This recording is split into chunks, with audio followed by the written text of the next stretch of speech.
আসসালামু আলাইকুম। সবাইকে ওয়েলকাম করছি আরেকটি রেসিপি দেখার জন্য। বছর ঘুরে চলে আসলো আমাদের প্রিয় রমজান মাস।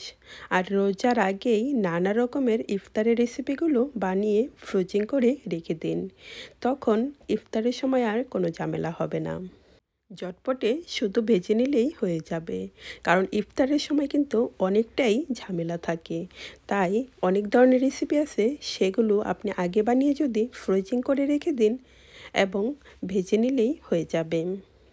এখানের অনেকগুলো রেসিপি অলরেডি আমার চ্যানেলে শেয়ার করা আছে, আপনি চাইলে দেখে নিতে পারেন। আজ আমি তৈরি করে দেখাবো বার্গার পেটি, যা বাচ্চাদের খুবই পছন্দের একটি রেসিপি। শুধু বাচ্চারা নয়, বড়রাও কিন্তু খেতে অনেক পছন্দ করে। আর রোজার মাঝে যাদের ছোট বাচ্চা আছে, রোজা রাখতে পারে না, তাদের জন্য এই বার্গারের পেটি তৈরি করে বাসায় খুব সহজেই আপনি বানিয়ে দিতে পারবেন। তাহলে তো ওরা খেয়ে কিন্তু খুব পছন্দ করবে এবং অনেক খুশি হবে।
বার্গার পেটি তৈরি করার জন্য এখানে আমি নিয়েছি হাফ কেজি গরুর কিমা, সাথে দিয়ে দিলাম কাবাবের মশলা 1 চামচ, সাথে নিয়েছি একটি বড় সাইজের পেঁয়াজ কুচি করে কেটে, বেসন, কাঁচামরিচ, ধনিয়া পাতা কুচি, ব্রেড গ্রাম, ডিম, তারপরে হাফ চামচ হলুদের গুঁড়া এবং হাফ চামচ জিরার গুঁড়া,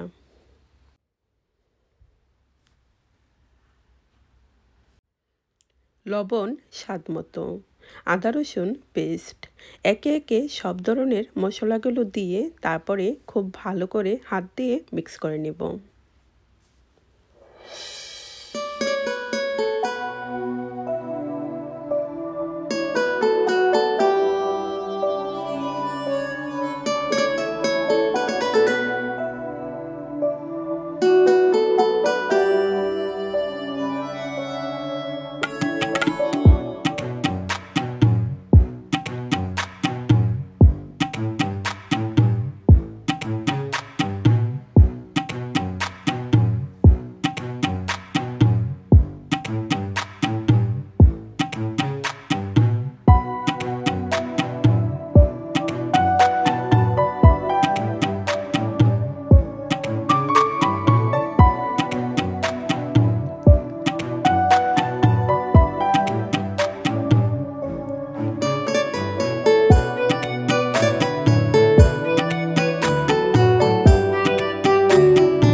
সাথে টমেটো সস এবং 1 চামচ অলিভ তেল দিয়েছি। আপনি যদি চান অলিভ তেল ছাড়া রান্নায় যে তেলটা ব্যবহার করা হয় সেটাও দিতে পারেন। আর তেলটা দিয়েছি এই কারণে, যখন আমি বার্গার পেটিগুলো তৈরি করে নেব তখন আর হাতে লেগে থাকবে না। আর সেই কারণেই যে কোনো ধরনের কাবাব বানালে তখন 1 চামচ বা 2 চামচের মতো তেল দিয়ে দিবেন রান্নার, তাহলে হাতে লেগে থাকবে না। ব্রেড গ্রামও কিন্তু একসাথেই দিয়ে দিয়েছি। সব কিছু একসাথে খুব ভালো করে মিক্স করে নিতে হবে। বার্গার পেটি আমি বিফ কিমা দিয়ে তৈরি করছি, তবে একইভাবে কিন্তু আপনি খাসির মাংসের কিমা বা মুরগির কিমা দিয়েও তৈরি করে নিতে পারেন।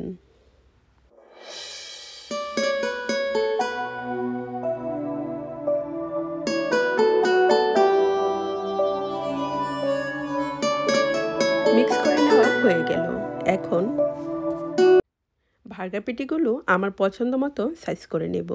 এখানে হাফ কেজি কিমার মাংস নিয়েছিলাম, আর এগুলো দিয়ে আমি 6টা বানিয়ে নিব, কারণ এগুলো বড় বড় সাইজ করে বানিয়ে নিব।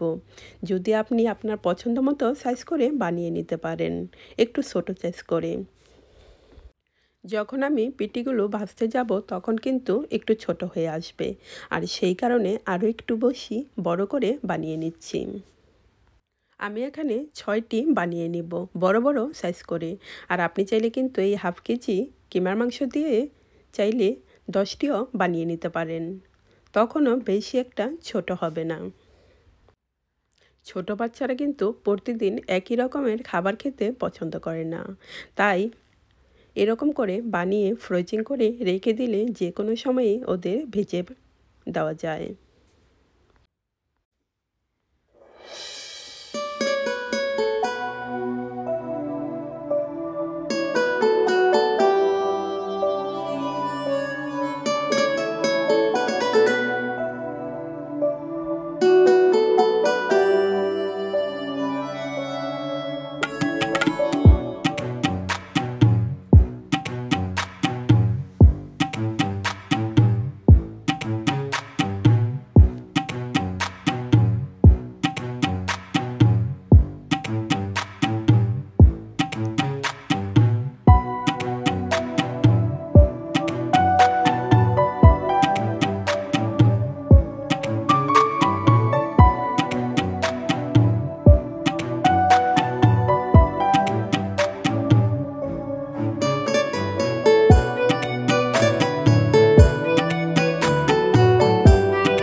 রেসিপিগুলো কেমন হলো অবশ্যই কিন্তু কমেন্ট করে জানাবেন। ভালো লাগলে লাইক দিয়ে আপনার ফ্রেন্ড এবং ফ্যামিলির সাথেও শেয়ার করতে পারেন। আর আপনি যদি আমার চ্যানেলে নতুন হয়ে থাকেন তাহলে চ্যানেলটি সাবস্ক্রাইব করে সাথেই থাকুন এবং বেল আইকনটি ক্লিক করতে ভুলে যাবেন না, কারণ বেল আইকনটি ক্লিক করলে আমি যে কোনো ভিডিও আপলোড দিলে সেটা আপনি সাথে সাথে পেয়ে যাবেন। রোল এবং নানা ধরনের কাবাবের রেসিপিগুলো কিন্তু আমার চ্যানেলে শেয়ার করা আছে, আপনি চাইলে সেগুলো দেখে নিতে পারেন। আমি সবসময় চেষ্টা করি প্রতিটি রেসিপি সহজ এবং কম মশলা দিয়ে তৈরি করতে, যা দেখে অনেকেই খুব সহজেই তৈরি করে নিতে পারেন। সবার জন্য রইল অনেক অনেক শুভেচ্ছা। আজকের মতো এখানেই, আল্লাহ হাফেজ। সবাই ভালো থাকুন, সুস্থ থাকুন, শুভকামনায় বিদায় নিচ্ছি। আবার নতুন কোনো রেসিপি নিয়ে হাজির হব। আল্লাহ হাফেজ।